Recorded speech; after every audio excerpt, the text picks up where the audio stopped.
Power to the truth. This is Margo. This is Monday, November 19th, 2018. And today I'm going to do an Arctic sea ice update along with earthquakes and methane. And I'm going to bring to you a couple of articles, and we're going to talk about this methane release in the Arctic and how it relates to the earthquakes that are going on up there. I've been tracking the Arctic earthquakes too. And so what we have up here is a GIF that I created from NASA Worldview of the sea ice concentration and the snow cover. We see the snow cover on the land, and so the sea ice concentration is here. So we're looking down on the North Pole. Here's Greenland. And so I started this, the date on November the 7th, which was the last day that I did anything on the Arctic sea ice, which was a little short movie showing the Arctic sea ice. So if I'm not able to do a full report, I will periodically put up a little short movie of the sea ice or something like that, just so you get an idea of what's going on. And so it's dark up there now, down to about this part of Greenland, but we can see that the sea ice extent is coming back somewhat, but it's still not very concentrated. I will pause it. We'll let it get to the end of the thing here. So here it is from today, and we can see the extent is going along the coast of Siberia and Russia, and it started to come over to Novaya Zemlya a little bit, and it's coming back a little bit on the east side, not a whole lot, and it's not very concentrated. The white is fully concentrated, or pretty good concentration, and then the blue is thinner. And we can also see that it's come back all along Greenland and Canada, the coastlines there, and Alaska, but here on this Bering Strait, where it's coming in from the Pacific, it's still having a hard time, and it's still quite thin. So there's that. This is Svalbard, this is Iceland, and I showed everybody in one recent report where I talked about earthquakes and methane, these earthquakes that are going on near this little tiny island here, Jan Mayen, and there's been a lot of methane release. We've had some more earthquakes up here in this area, and we had a 4.4 today or last night, depending on what part of the world you're in, up here at about 85 degrees north latitude near Svalbard. And so with this earthquake activity, there are lots, and there's a fault line. I'm going to show you that. It goes right through the North Pole. It separates the North Atlantic plate with the European plate. And so there's also Gaggle Ridge, which is a ridge of volcanoes that are underneath the Arctic Ocean that go all the way. And so this is a highly active seismic area.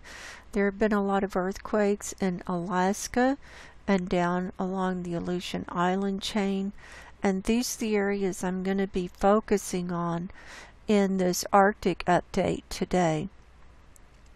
So now I'm going to take you through some things I already have set up here. This is the Arctic sea ice thickness as of today, November 19th. This is from the U.S. Navy, and I use this a lot. I used it a lot last summer, so if you followed my work at all, you'll be familiar with this.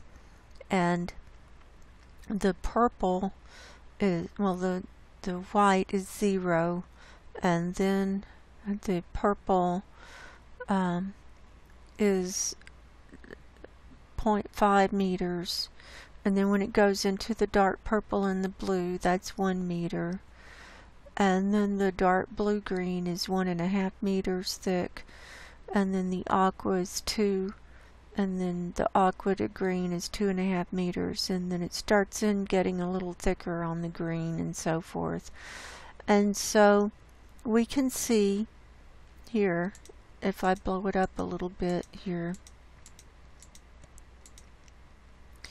that the ice that's coming back is quite thin. It's all under a meter right now where this purple is, and then when it gets like the dark purple and blue, that's coming up to a meter, like what we saw on the chart over here. So all this area, this large area coming in where it's the purple, is under a meter and half a meter, and it's not good ice. It's not put together very well, and so there are lots of cracks and lots of places where methane can be coming up through this ice, which is what we're going to be seeing when we look at cams. And just to orient you, this is Greenland, this is Iceland, here's Jan Mayen, where those earthquakes were. We've had some earthquakes off the coast of Norway in the last few days or week or so. Here's Svalbard. We had an earthquake right up here near the North Pole today. It was 85 degrees north latitude and something, 13 degrees east or something like that. So it was in this quadrant up here. And then the blue is about 1 meter thick, and then, you know, here we're getting into the aqua around the coastlines of the northern coast of Greenland and the Canadian territories there, and then just a little bit of red, which is up into the 4.5 meter zone, and yellow, which is about the 3.5 to 4 meter zone in thickness. So what we were showing with the melting of the sea ice this last summer was that all of that really thick sea ice that had been here for a long time is now gone, and so we don't have that base to draw upon. And so even if we get some refreeze to get a little bit of reprieve until next spring, when the melt season comes, this ice is going to melt fast, and then there's not going to be any thick ice. And we're already seeing the catastrophic weather that's being set up because of the loss of the Arctic sea ice.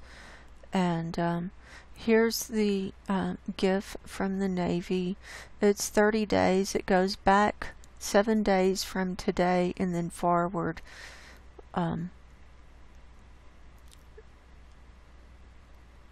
Forward 7 days and back 3 weeks from now. So this is how they're expecting it to come back in the next few days. Okay, that's at the beginning of this cycle. This is from October 28th. We can see that, you know, this whole area here in this Chukchi Sea right here. There was a big hole here for the longest time, and there was no refreeze on this east side for the longest time. And then it started gradually coming back a little bit.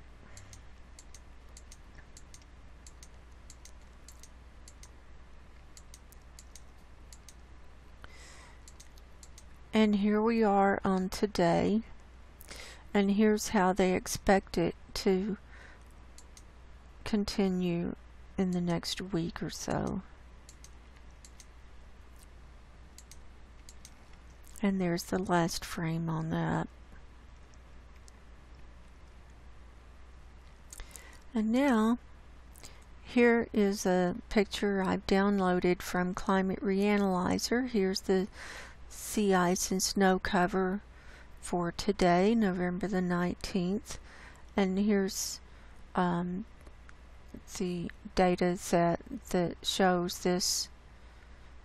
And it looks pretty good, but it's hard to tell the concentration here.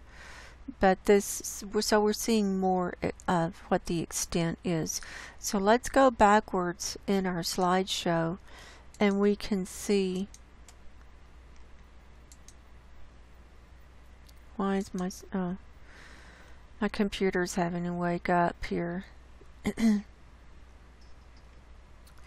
Okay, there it is on the 17th, and we'll watch this where it was back from about the 3rd. That was my last actual update. So here's where we were from my last actual long update on the sea ice. I think it was about on the 3rd. And so there were still holes up here, and not much refreeze over here along Siberia, and you know, this was still quite open in the Bering Strait. So let's go back from the 3rd, and you'll see the growth of it, how it's come back somewhat. But we still have, even though it's cold up there, the temperatures are still above where they would expect them to be. So we're going to leave that for now. Those are all the pictures I had ready for you. And we're going to start with Climate Reanalyzer, and here I have the 2-meter temperature anomaly pulled up. And we're going to be focusing on the Arctic, like I said. So I'm not going to be doing a lot of other stuff with, you know, clicking around the world and all of that. So what we can see is in the 2-meter temperature anomaly, when we're going into the browns and the reds, like this brown is 10 degrees Celsius normal, more warm than it normally would be. And then the red goes into like 20 degrees Celsius warmer, and so forth. So we can see that Greenland is quite warmed up, even though they're heading into their winter season. This whole North Atlantic coming into the Arctic is quite warm. Now remember, this is air. This is from the air temperature anomaly.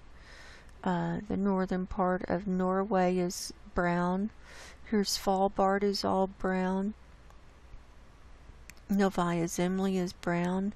And then this Kara Sea is brown and into red. So this is quite warm. And then areas over the Arctic are brown. And then all of this coming in from the Bering Strait here, the Beaufort Sea, that's brown. And then all of Alaska is brown and into the red. And then the the Yukon territories, the North Territories in Canada up here in the northwest are into the red zone as well. So we've got that going on. And our precipitation up there, we're having some snow come down, but we also have rain. And so that's keeping temperatures warm. And it's raining even off the southeast coast of Greenland here. We've got a storm system where it's raining over there. So there's that. And I showed you the snow and ice cover.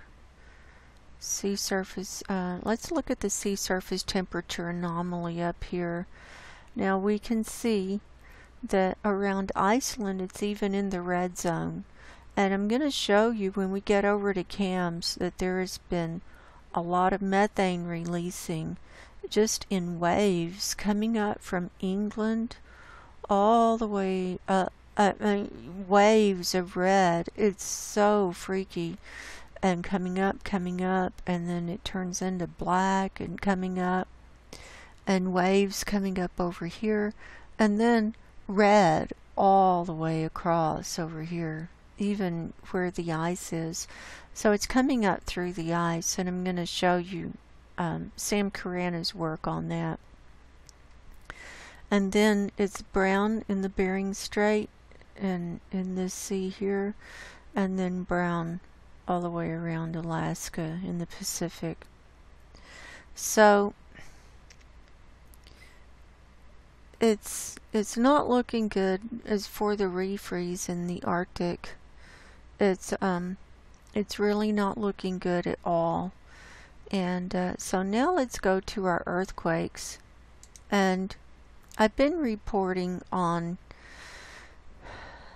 what I consider significant for me, and I kind of have to narrow my focus, otherwise I'd be reporting all day long.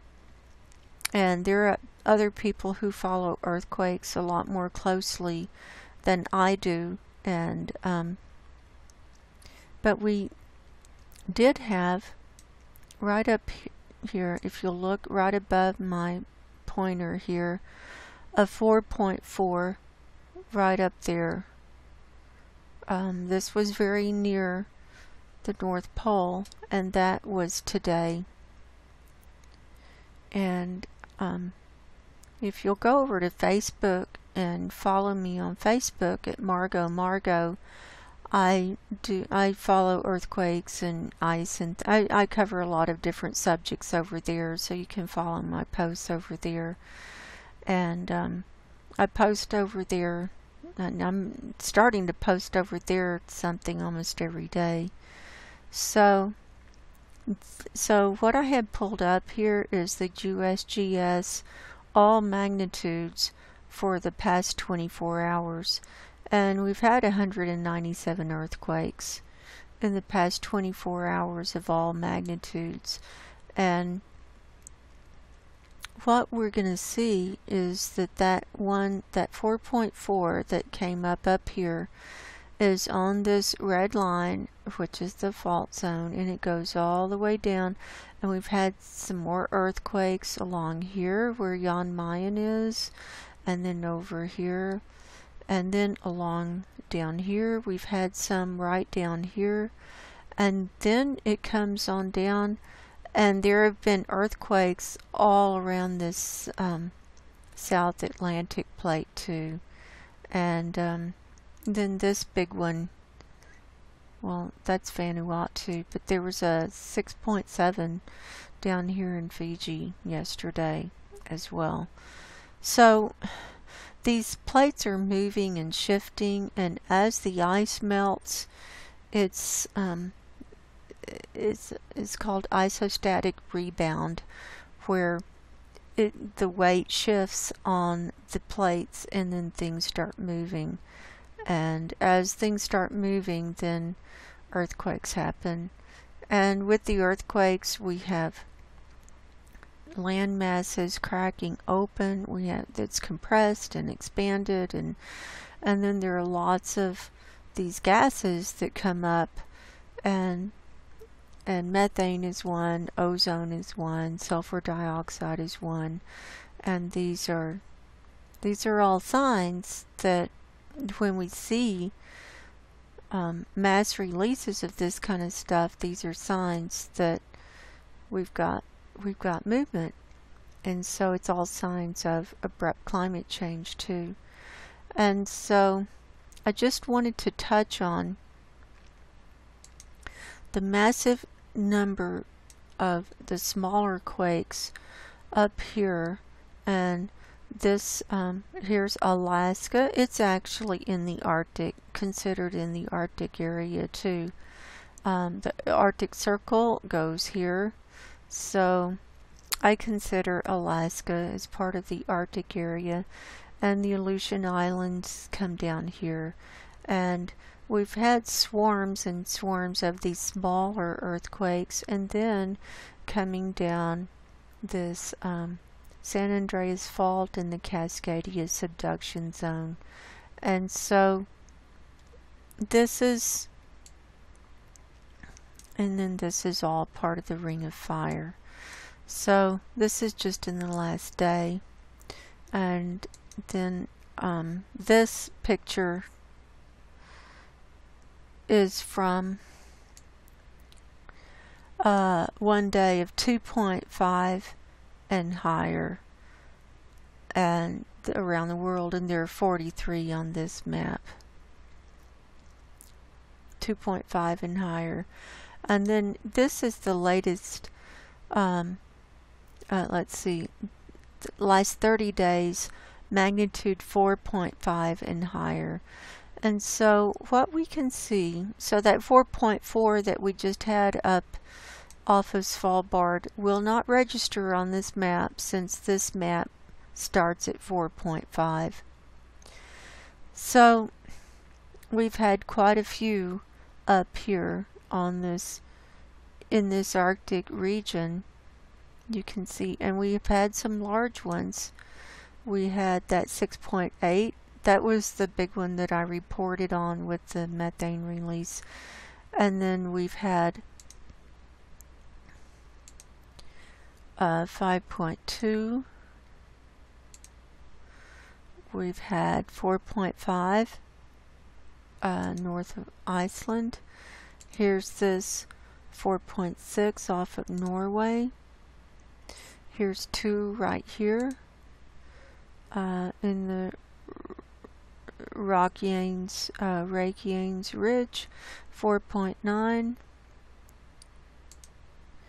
and the 5.3, and the 4.7, and so forth. And so this is all part of this same plate. And then one day, I think it was over the weekend or last Friday, there was a series of these large, these 6.2s and 6. This is a recent 6.7 off of Fiji, but there were these 6.3 and 6.2s along this Pacific plate down here.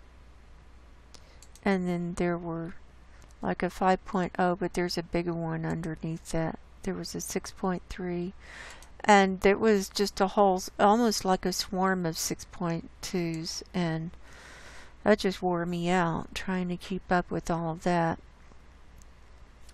So now what I'm going to show you,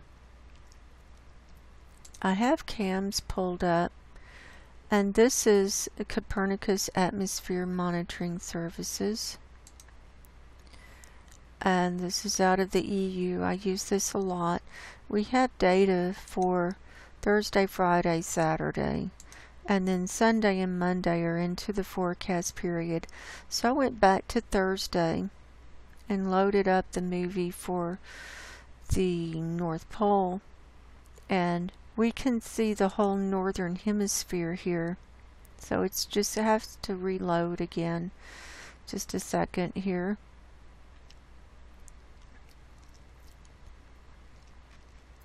As you see it reloading, you can see this this wave of methane coming up. It's like in two waves coming up, and that's very disturbing. And then up here, and then it comes up. It's all red coming up in the Arctic here, and the sea ice is here. But you know, as I said, it's not good ice. It's slushy. There are lots of cracks in it, and people think that the sea ice is going to hold the methane back, and they think once it gets cold up there in the wintertime, then we don't have a methane release. But we're seeing that that's not the case, that methane can be released at any time of the year. In fact, these are higher methane readings than I saw most of last summer when I was first tracking all of this. And we can also see very high methane readings in the United States, and look at over here in California where the wildfires have been. And then, of course, India, China, it's all over the place. It's we're spewing methane, and the black area down here, the chart is 75,600 parts per billion. This red here is 2040. So this orangey red is about 2000. This orangey red that's coming up in the Arctic is about 2000 to 2040. So we can see there have been high methane releases in these areas where these earthquakes are happening.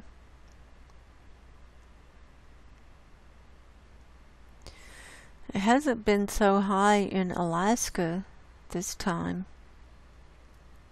Still got some, but it tends to, not always be as high in one certain place.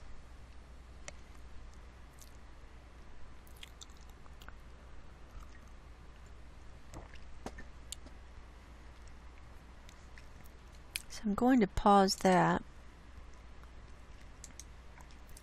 And I've gotten a closer view here by going to, this is the Arctic area, and I changed my base time to Saturday with the data, and then so Saturday is the data, and then from Sunday we're looking into the forecast period through Wednesday. So I wanted to show you that too, to show you that according to the data that's in their computer system, this is what they're forecasting in the Arctic for through Wednesday as far as methane releases.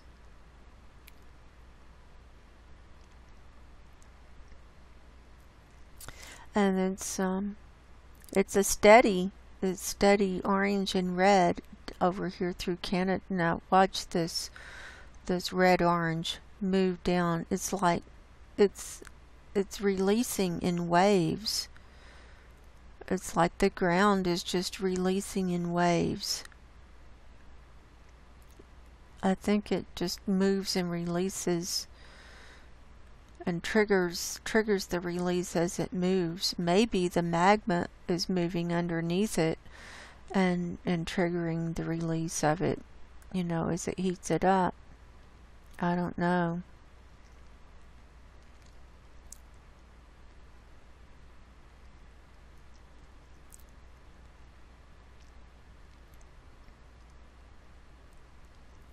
But these are very high readings, and so I'm going to leave that for now. I'm going to go back. I have, if you're not familiar with Sam Carana's blog site, it's called arctic-news.blogspot. Here's his latest blog post, and it says, As El Nino sets in, will global biodiversity collapse in 2019? And so he goes in, he's got all the science and everything. I recommend everybody come over and read these posts because you'll get a really good understanding of what's going on and why things are happening the way they are. And why things are collapsing so fast and what to expect. And he says a strong abrupt rise in temperature could be caused by an influx of warm salty water into the Arctic Ocean, triggering large eruptions of methane from its seafloor, as discussed in earlier posts such as this one. And then if you click on that, it'll take you to another blog post where he goes into detail. And I've got that one pulled up, so I'm going to go back. So, and Sam Carana tracks earthquakes and the relation to methane release, and he's got tons of information of that over here. And I know there's been a discussion going on on Facebook regarding this, and Robin Westenra and I have been messaging, and he's saying, why is there all that methane being released in the Arctic? And I said, well, it's coming up through the sea ice. He said, isn't the ice holding it back? I said, no, it's not, and it's warming from below. Like we've been saying, even though the air is colder, it's warming from below, and the methane is coming up from the sea floor and from the sediments. And going on, large methane releases of the sea floor of the Arctic Ocean could also be triggered by earthquakes. And this was, and so he shows from NASA Worldview 4 earthquakes hit Greenland Sea November 9th through the 15th, and I reported on those. 6.8, 5.2, 4.6, and 4.3. Above image shows magnitude 6.8 earthquake that occurred near Greenland on November the 9th, and subsequent nearby earthquakes measuring 5.2, 4.6, and 4.3 on the Richter scale. There is a danger of isostatic rebound triggering earthquakes in the Arctic Ocean that can, in turn, destabilize methane hydrates. This is discussed in more detail at this page.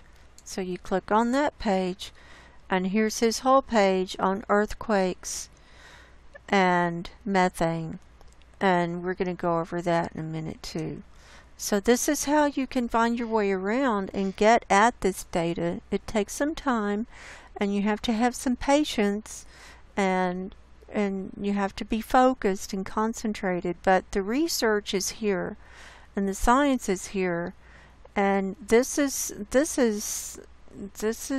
what's happening, and we can see it.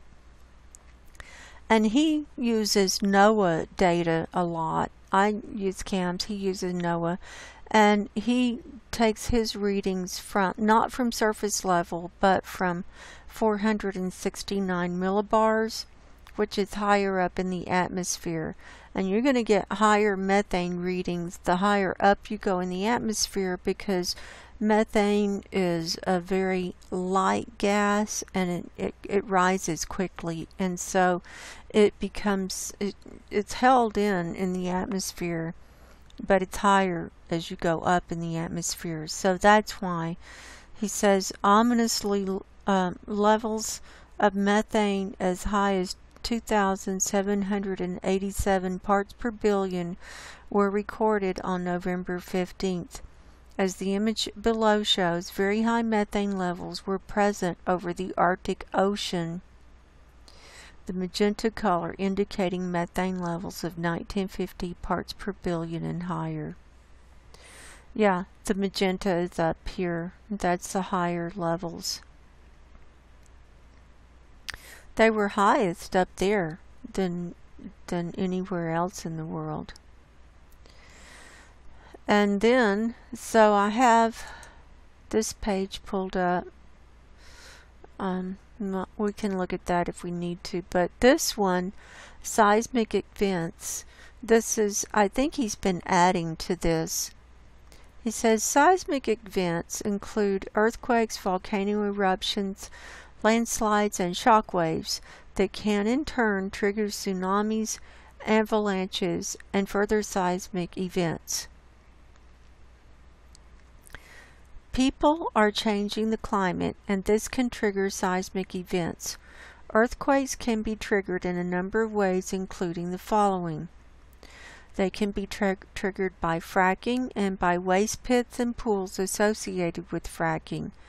And then he's got a link, and he you know, you've got the links to everything he says. So I don't have to reinvent the wheel all the time. You can just come over here. Warming caused by people makes snow and ice melt, removing weight off the land and dumping it into the sea. This change in weight can trigger earthquakes, and we're seeing that. The Earth's crust can be flexed by storms. Large cyclones first suck up water, making sea level retreat and lifting up the crust. Then a surge follows, while huge amounts of rainwater can add further weight, pushing the crust down again. This change can be felt over longer distances, triggering earthquakes across continents. And then he's got a whole post about that.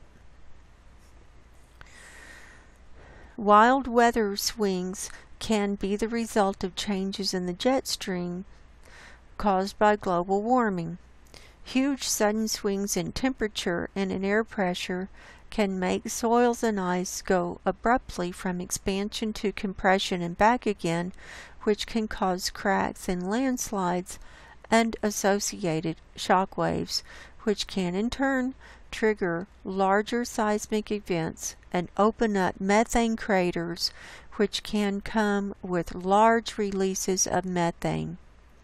See the segment further below on earthquakes and extreme weather events. War and explosions associated with testing of new weapons could also trigger seismic events as discussed. Okay, I had not seen this. So he does talk about testing of nuclear weapons triggering volcano eruptions and seismic events. Well, I'm glad to see that. I'm going to have to do some more research on that. Thank you. I'm glad to see that, Sam. Thank you for that. Okay, let's go down here to earthquakes and methane. He says, in turn, earthquakes can cause clathrate destabilization, resulting in methane releases. Below are discussions of links between seismic events in the Arctic and methane releases.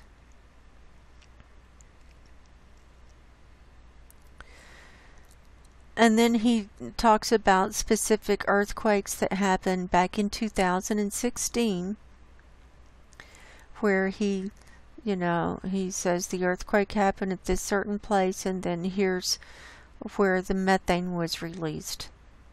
And so, he's done all the research. It's all right here. And then methane release from right here was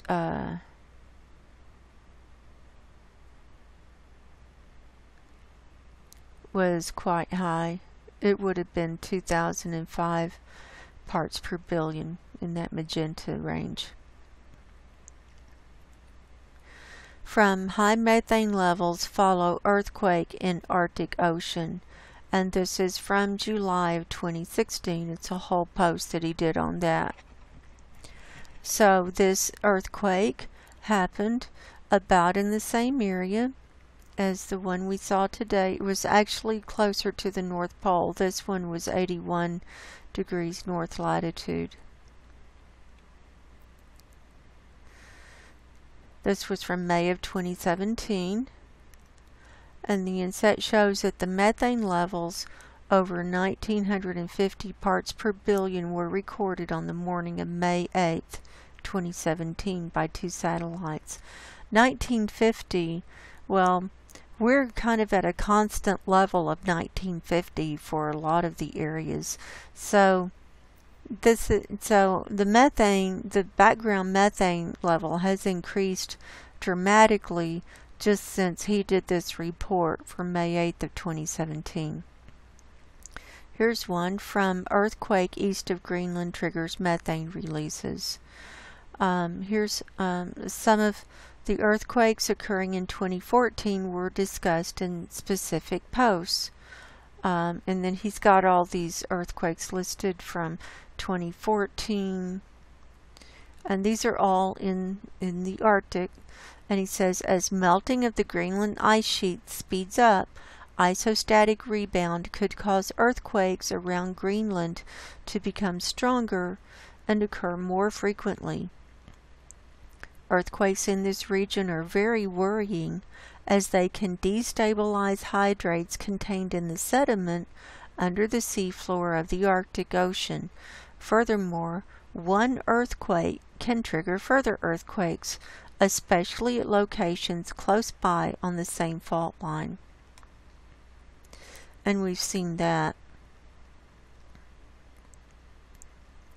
And here's a report from February 12th, 2015, where 4.6 Richter hit Baffin Island over here.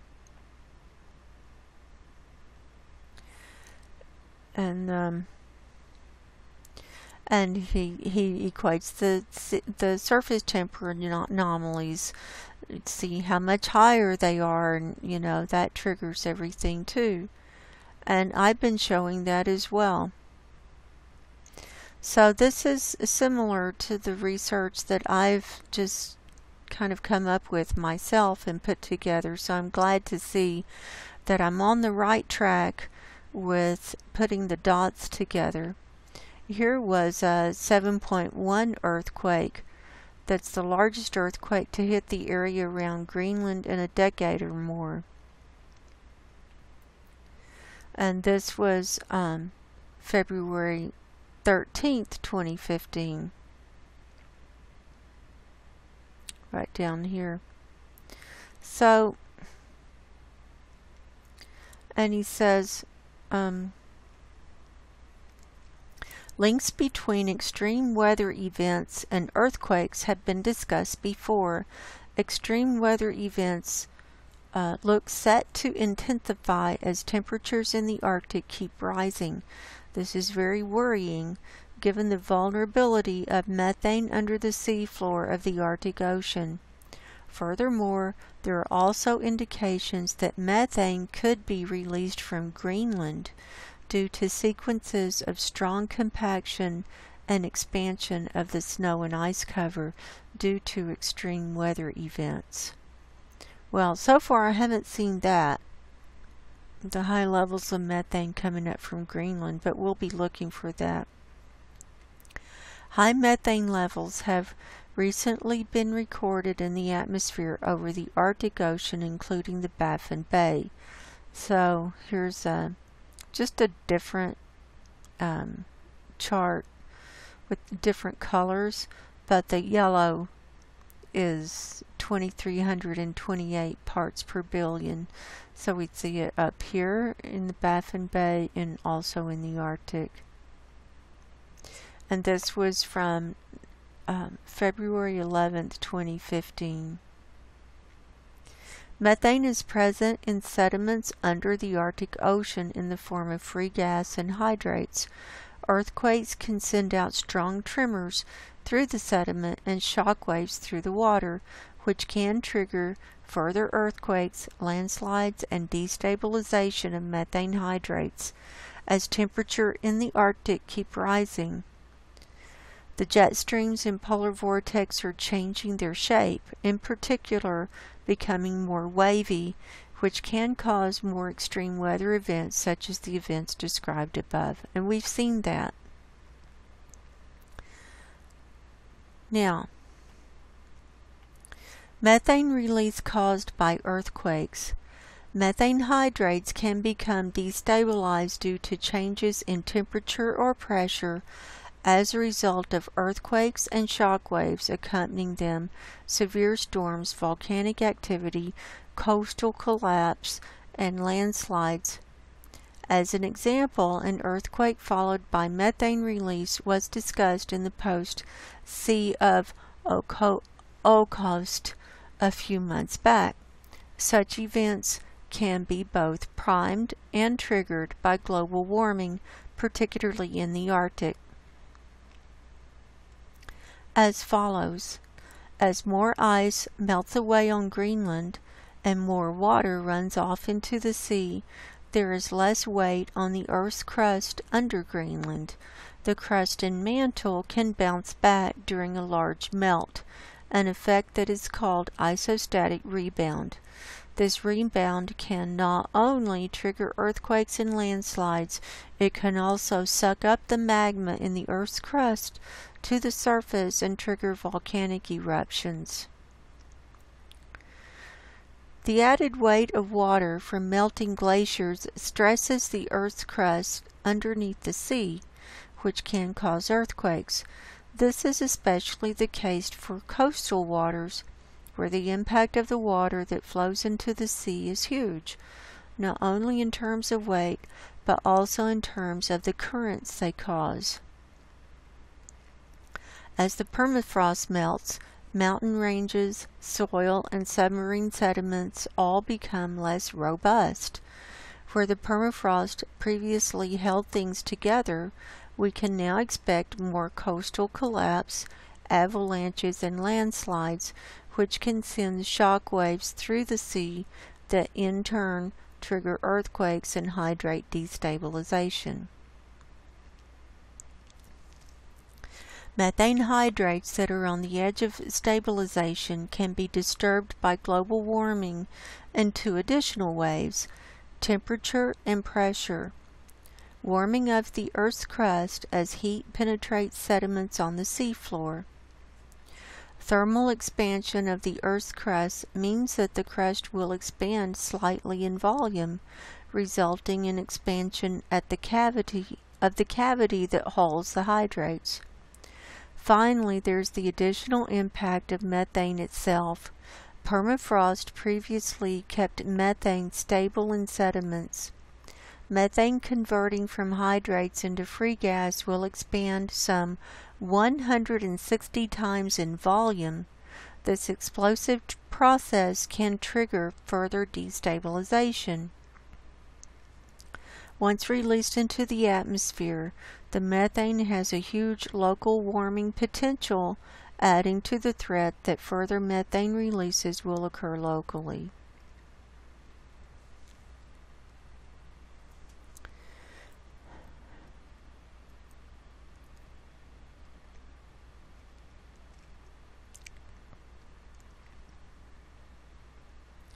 And then it goes on and on.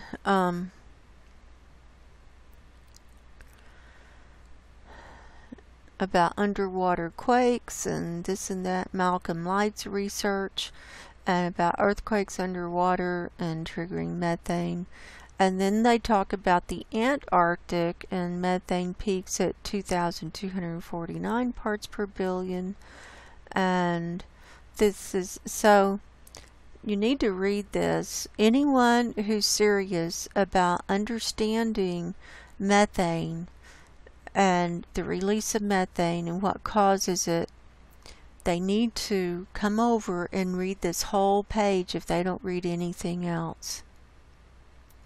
Okay, here's an animation. The fault line that crosses the Arctic Ocean and forms the boundary between two tectonic plates, the North American plate and the Eurasian plate. And see, here's the red line that I was showing. And it goes right by here's the North Pole here, so it goes right to the east of the North Pole. Arctic sea ice, which until now has acted as a shield. The prominence of high methane readings over the Arctic Ocean. So this was created a while back. And then he gives all these links and all these references, and it's exhaustive, extensive research that, you know, it's here. This has been going on for a long time. We're just seeing it ramp up more and more and more. And the catastrophic weather that's happening is evidence of this going on. And so this is where we're at. This is where we're at. And so I encourage everyone to get your spiritual houses in order. I do believe time is short. And I want to thank Sam Carana for the exhaustive research and the reporting and the archive of the data that we can go back to. We don't have to reinvent the wheel. We can look at patterns. And when I was seeing patterns of the methane and the earthquakes, it's like, oh, okay.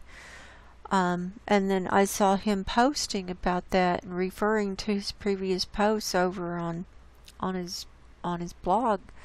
And then I saw that, and I'm like, well, you know, let's just go back to the science it's already been researched and proven, and then that will back up everything that we're seeing now. So that's all I have for you today. My name is Margo. My new website is glc.margoshealingcorner.com, or you can get there by going to margoshealingcorner.com as well. And I'm a life coach, and I'm focusing on helping people deal with immediate needs and issues emotionally, spiritually, and mentally as we head into these end times and prepare to exit the planet. So I encourage you, if you want to talk about things in your life and how you're feeling, and you just need a reframing of understanding everything, and maybe from a more spiritual perspective, you know, let's talk. Make an appointment with me, and you know, let's do this while we still have time. God bless you. I love all of you. And until next time, go in peace. God bless. Goodbye.